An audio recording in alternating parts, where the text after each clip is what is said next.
ধরুন আপনি এমন একজন ব্যবসায়ীর সঙ্গে চুক্তি করতে যাচ্ছেন যার নিজের ব্যবসাটাই আদালতে ঝুলে আছে। আজ যে নিয়মে তিনি ব্যবসা করছেন, কাল আদালত সেটাকে অবৈধ ঘোষণা করতে পারে। আপনি কি সেই মুহূর্তে তার সঙ্গে বড় কোনো চুক্তি করবেন?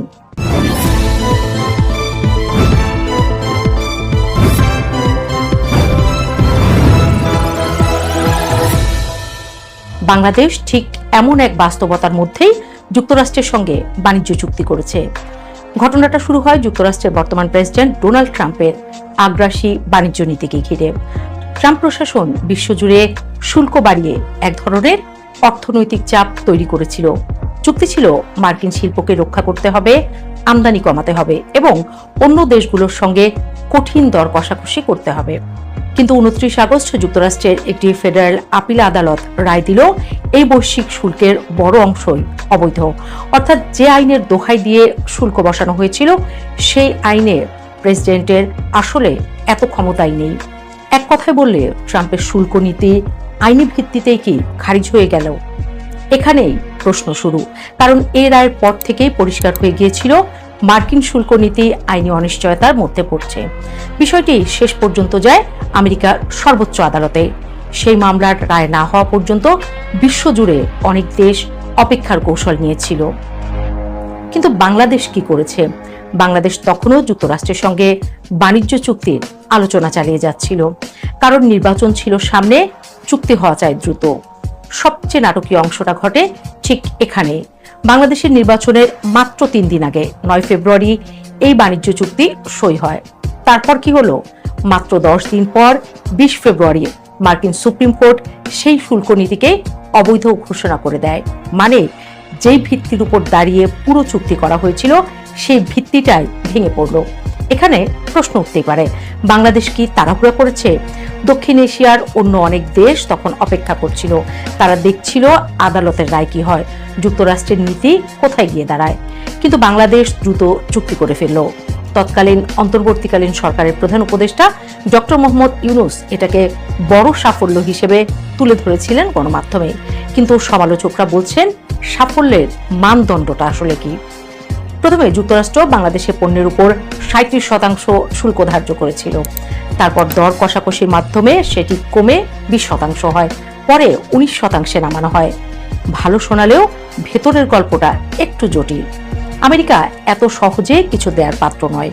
এই শুল্ক ছাড়ের বিনিময়ে যুক্তরাষ্ট্র বেশ কিছু শর্ত দিয়েছে, যেমন পোশাক শিল্পে মার্কিন তুলা ব্যবহারের বাধ্যবাধকতা, রপ্তানির পরিমাণ নির্ধারণে যুক্তরাষ্ট্রের প্রভাব মার্কিন পণ্যের জন্য বড় বাজার উন্মুক্ত করা। ফলাফল, বাংলাদেশ ও যুক্তরাষ্ট্রের 6000-এর বেশি পণ্যে শুল্ক ছাড় দিচ্ছে, অথচ বাংলাদেশ পাচ্ছে সীমিত সুবিধা। এর ফলে স্থানীয় কৃষি ও শিল্প খাতে চাপ তৈরি হতে পারে এমন আশঙ্কা রয়েছে। আরেকটি বড় প্রশ্ন, কেন এত তাড়াহুড়া? এই প্রশ্নের উত্তর একাধিক। প্রথম কারণ রাজনৈতিক। 2024 সালের 5 আগস্ট শেখ হাসিনা সরকারের পতনের পর বাংলাদেশের রাজনীতিতে ভারত বিরোধী বক্তব্য শক্তিশালী হয়ে ওঠে। এই অবস্থায় অনেক বিশ্লেষকের মতে ঢাকার সামনে এক ধরনের মনস্তাত্ত্বিক দ্বিধা তৈরি হয়েছিল। ভারতের প্রভাব কমাতে হবে, কিন্তু কার দিকে ঝুঁকবে? ফলে কেউ কেউ মনে করেন দ্রুত যুক্তরাষ্ট্রের সঙ্গে ঘনিষ্ঠতা বাড়ানোর একটি রাজনৈতিক সিদ্ধান্ত নেওয়া হয়েছিল। দ্বিতীয় কারণ অর্থনীতি। বাংলাদেশের রপ্তানির বড় অংশ তৈরি পোশাক। এই খাতের ব্যবসায়ীরা যুক্তরাষ্ট্রের বাজার নিয়ে উদ্বিগ্ন ছিলেন, তাই সরকারও দ্রুত একটি চুক্তির মাধ্যমে বাজার নিরাপদ করতে চেয়েছিল। কিন্তু সমস্যা হলো এই নিরাপত্তা এখনো নিশ্চিত নয়। নতুন সরকার, পুরনো চুক্তি, নির্বাচনের পর নতুন সরকার ক্ষমতায় এসেছে, কিন্তু আশ্চর্যের বিষয় এই চুক্তি বাতিল করার কোনো ইঙ্গিত এখনো নেই। বরং কিছু পদক্ষেপ দেখলে মনে হয় সরকার চুক্তির ধারায় ধরে এগোচ্ছে, যেমন বাজেটে চুক্তির সঙ্গে সামঞ্জস্য রেখে বরাদ্দ, তাছাড়া যুক্তরাষ্ট্র থেকে বেশি দামে গম আমদানি, বিনিয়োগ ও বাণিজ্য সহযোগিতা বাড়ানোর আলোচনা। এমনকি মার্কিন কূটনীতিক পল কাপুর ইতিমধ্যে ঢাকায় চলে এসেছেন আলোচনার জন্য। এখানেই নতুন এক অধ্যায় শুরু। যা বোঝা গেল, শুধু বাণিজ্য নয়, প্রতিরক্ষা খাতেও চুক্তি চাচ্ছে। যুক্তরাষ্ট্র শুধু বাণিজ্য চুক্তিতে থেমে থাকতে চায় না, তারা বাংলাদেশের সঙ্গে দুটি গুরুত্বপূর্ণ প্রতিরক্ষা চুক্তি করতে আগ্রহী। সাধারণ নিরাপত্তা, সামরিক তথ্য চুক্তি ও SCSA বা বিমান চার্টার পরিষেবা চুক্তি করতে চায় আমেরিকা। এই ধরনের চুক্তি সাধারণত সামরিক তথ্য বিনিময় এবং লজিস্টিক সহযোগিতার জন্য করা হয়, কিন্তু সমালোচকরা বলছেন এর ঝুঁকিও আছে, কারণ এতে যুক্তরাষ্ট্রের কাছ থেকে বেশি দামে সামরিক সরঞ্জাম কিনতে হতে পারে, অন্য দেশের সঙ্গে কৌশলগত সম্পর্ক জটিল হতে পারে, ভূরাজনৈতিক ভারসাম্য নষ্ট হতে পারে। বাংলাদেশ এমনিতেই একটি সংবেদনশীল ভূরাজনৈতিক অবস্থানে আছে। ভারত, চীন, যুক্তরাষ্ট্র সবাই এখানে প্রভাব বাড়াতে চায়। এই পরিস্থিতিতে যে কোনো প্রতিরক্ষা চুক্তি ভবিষ্যতে বড় কৌশলগত প্রশ্ন তৈরি করতে পারে। এত কিন্তুর মাঝে তাহলে সরকার চুক্তি মানছে কেন? এই প্রশ্নের সহজ উত্তর নেই, তবে কয়েকটি বাস্তব কারণ রয়েছে। প্রথমত, আন্তর্জাতিক চুক্তি বাতিল করা সহজ নয়, এতে কূটনৈতিক চাপ তৈরি হতে পারে। দ্বিতীয়ত, অর্থনৈতিক বাস্তবতা। বাংলাদেশের রপ্তানির বড় বাজার যুক্তরাষ্ট্র, তাই সম্পর্ক নষ্ট করার ঝুঁকি সরকার নিতে চায় না। তৃতীয়ত, কৌশলগত সম্পর্ক। যুক্তরাষ্ট্র দক্ষিণ এশিয়ায় নতুন করে প্রভাব বাড়াতে চাইছে। বাংলাদেশ সেই ভূরাজনীতির একটি গুরুত্বপূর্ণ অংশ। আজ পরিস্থিতি এমন এক জায়গায় দাঁড়িয়েছে যেখানে অনেক প্রশ্নের উত্তর এখনো পরিষ্কার নয়। চুক্তি কি সত্যি বাংলাদেশের জন্য লাভজনক, নাকি এটি ভবিষ্যতের একটি চাপের দরজা খুলে দিয়েছে? সরকার বলছে প্রতিটি আন্তর্জাতিক চুক্তিতে উভয় পক্ষেরই কিছু লাভ ও কিছু ছাড় থাকে, কিন্তু সমালোচকরা বলছেন সবচেয়ে গুরুত্বপূর্ণ বিষয় হলো সময়। যখন যুক্তরাষ্ট্রের শুল্ক নীতি আদালতে ঝুলেছিল, তখন কি এত বড় সিদ্ধান্ত নেওয়া উচিত ছিল? আর এখন নতুন সরকার কি সেই সিদ্ধান্ত পুনর্বিবেচনা করবে, নাকি আগের পথে এগোবে? কারণ আন্তর্জাতিক রাজনীতিতে একটি ভুল চুক্তির প্রভাব শুধু কয়েক বছর নয়, কয়েক দশক পর্যন্ত গড়ায়।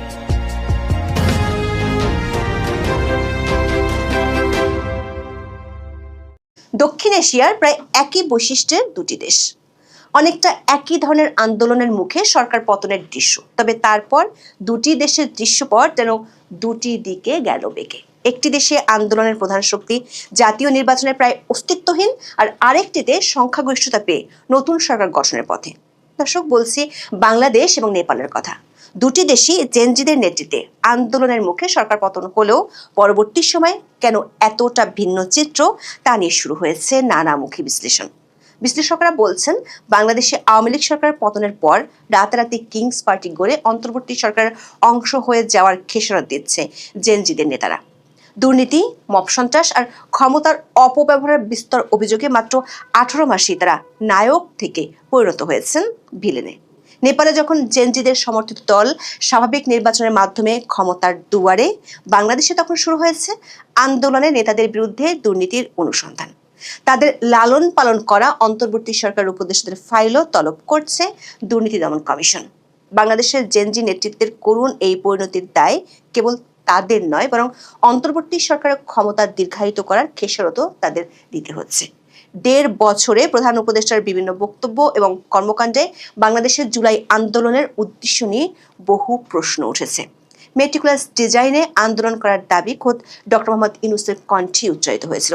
এমনকি মানুষ তাকে 50 বছর পর্যন্ত ক্ষমতায় দেখতে চায়, এমন দাবিও তৈরি করেছিল নানামুখী সন্দেহ। নেপালের অন্তর্বর্তী সরকার যেখানে 6 মাসে নির্বাচন দিয়ে বিতর্কহীনভাবে ক্ষমতা ছাড়ছে, সেখানে ইউনূস সরকার 1.5 বছর মসনদে থেকে দেশকে পরিণত করেন মবের রাজ্যে। অবশেষে নানামুখী চাপে একটি বিতর্কিত একতরফা নির্বাচন দিয়ে তিনি বিদায় নিলেও 1.5 বছরের অপশাসনের ক্ষত নিয়ে ভুগছে নতুন সরকার। এমনকি ইউনূসের প্রধান মিত্র জামাতের পক্ষ থেকে নির্বাচনে অনিয়মের অভিযোগ তুলে ঢাকার রাস্তায় হচ্ছে মিছিল। আর কোনো মতে 6 আসনে জয় পেতে জেনজিদের দল এনসিপিকে সওয়ার হতে হয়েছে মুক্তিযুদ্ধে বাংলাদেশের বিরোধিতা করা জামাতের কাঁধে। বিস্তারিত জানতে চলুন যাওয়া যাক বিশ্লেষণে।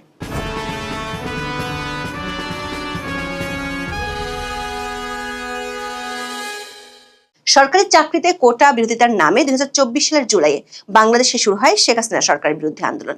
এরপর 5ই আগস্ট ক্ষমতাচ্যুত হন শেখ হাসিনা। সেই থেকে শেখ হাসিনা অবস্থান করছেন ভারতের দিল্লিতে। এর ঠিক প্রায় 1 বছর পর 2025 সালের 9 সেপ্টেম্বর নেপালে জেনজি আন্দোলনে দেশটির সরকারের পতন হয়। পদত্যাগ করেন প্রধানমন্ত্রী কেপি শর্মা ওলি। বাংলাদেশের শেখ হাসিনার পতনের 3 দিন পর 8ই আগস্ট ডক্টর মোহাম্মদ ইউনূসের নেতৃত্বে শপথ নেয় অন্তর্বর্তী সরকার।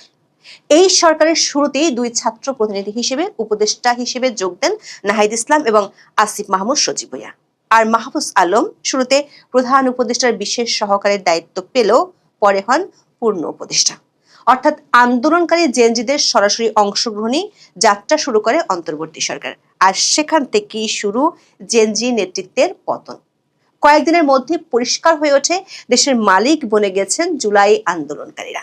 আর তারা সরাসরি প্রশ্রয় পেয়েছিলেন ডক্টর মোহাম্মদ ইউনূসের। প্রায় 1.5 মাসের মাথায় নিউ ইয়র্ক সফরে গিয়ে মাহফুজকে জুলাই আন্দোলনের মাস্টার মাইন্ড হিসেবে সবার সামনে তুলে ধরেন ডক্টর মোহাম্মদ ইউনূস। এর কয়েক মাস পর 2025 সালের 28শে ফেব্রুয়ারি কিংস পার্টির তকমা নিয়ে যাত্রা শুরু করে জুলাই আন্দোলনকারীদের দল জাতীয় নাগরিক পার্টি বা এনসিপি। দলের আত্মপ্রকাশের আগে ডক্টর ইউনূস নিজেই সাক্ষাৎকারের দাবি করেন তার উৎসাহে গঠিত হচ্ছে ছাত্রদের দল। এরপর সরকারের সরাসরি দয়া দাক্ষিণে এনসিপির কার্যক্রম পরিচালিত হতে দেখা গেছে। এমনকি সেনা নিরাপত্তায় দেশের বিভিন্ন জায়গায় সভা সমাবেশ করতেও দেখা গেছে। গোপালগঞ্জে সেনাবাহিনীগুলিতে মানুষ খুনও করা হয়েছিল ইউনূস সরকারের আমলে। বিভিন্ন জায়গায় মব সন্ত্রাস সহ থানা থেকে অপরাধীদের ছাড়িয়ে আনার মতো দাপটও দেখাতে শুরু করে কিংস পার্টির নেতারা। আওয়ামী লীগের কার্যক্রম নিষিদ্ধ সহ সরকার ইচ্ছা পূরণের জন্য সাজানো আন্দোলনের কারণে বাড়ে বিতর্ক। সব মিলিয়ে 1.5 বছরে সম্ভাবনার সবটুকু বাতি নিভিয়ে অস্তিত্ব সংকটের মুখে ডক্টর ইউনূসের স্বপ্নের এনসিপি। একতরফা নির্বাচনের আগে মান বাঁচাতে তারা ভিড়ে যায় জামাতের জোটে। অথচ এর কয়েক মাস আগে জামাতকে স্বাধীনতা বিরোধী দল হিসেবে দায়ী করে সমালোচনা মুখর ছিলেন এনসিপির অনেক শীর্ষ নেতা। এর ঠিক বিপরীত চিত্রই দেখা গেছে নেপালে। সেখানে ওলি সরকারের পতনের পর সুশীলা কার্কের নেতৃত্বে গঠন হয় অন্তর্বর্তী সরকার। তবে সেই সরকারে জেনজিদের কোনো প্রতিনিধি রাখা হয়নি।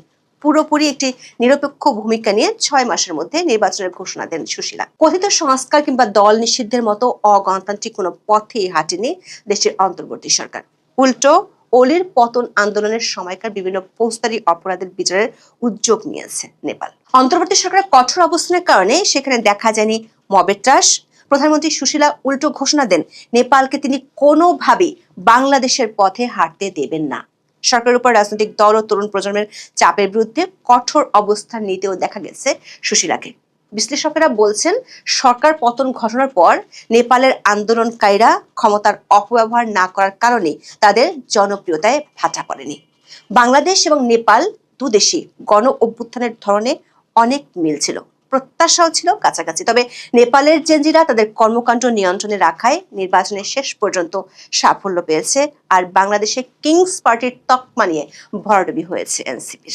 নেপালে গত সেপ্টেম্বরে তরুণদের নেতৃত্বে সরকার পতনের পর মূলধারার রাজনীতিতে আবির্ভূত হন 35 বছর বয়সী র্যাপার বালেন্দ্র শাহ। 6 মাস পর তার দল রাষ্ট্রীয় স্বতন্ত্র পার্টি আরএসপি নির্বাচনে বড় জয়ের প্রান্তে। প্রাথমিক গণনায় অনেকটাই এগিয়ে আছে নেপালি জেনজিদের পছন্দের দলটি। দলের প্রধান বালেন্দ্র ছিলেন কাঠমান্ডুর সাবেক মেয়র। জাতীয় নির্বাচনে তিনি ঝাপা 5 আসন থেকে বিজয়ী হয়েছেন। এই আসনটি ঐতিহ্যগতভাবে সাবেক প্রধানমন্ত্রী কেপি শর্মা ওলির ঘাঁটি হিসেবে পরিচিত। এবার কমিউনিস্ট পার্টি অফ নেপালের প্রধান ওলি হেরে গেছেন ভোটযুদ্ধে। প্রাথমিক গণনায় দেখা যাচ্ছে ওলির দলের ভূমিদশ পরাজয় হতে যাচ্ছে। হিমালয়ের কোল ঘেঁষা দেশটিতে 165টি আসনে প্রত্যক্ষ নির্বাচন হচ্ছে। এর মধ্যে মাত্র 8টিতে এগিয়ে রয়েছে ওলির দল, আর বালেল্যান্ডের আরএসপি এগিয়ে রয়েছে 86টি আসনে। নেপালের সবচেয়ে পুরনো দল গগন থাপার নেপালি কংগ্রেস এগিয়ে রয়েছে 8টি আসনে। আর সাবেক আরেক প্রধানমন্ত্রী পুষ্পকমল দহাল ওরফে প্রচন্ডের দল এগিয়ে রয়েছে 7টিতে।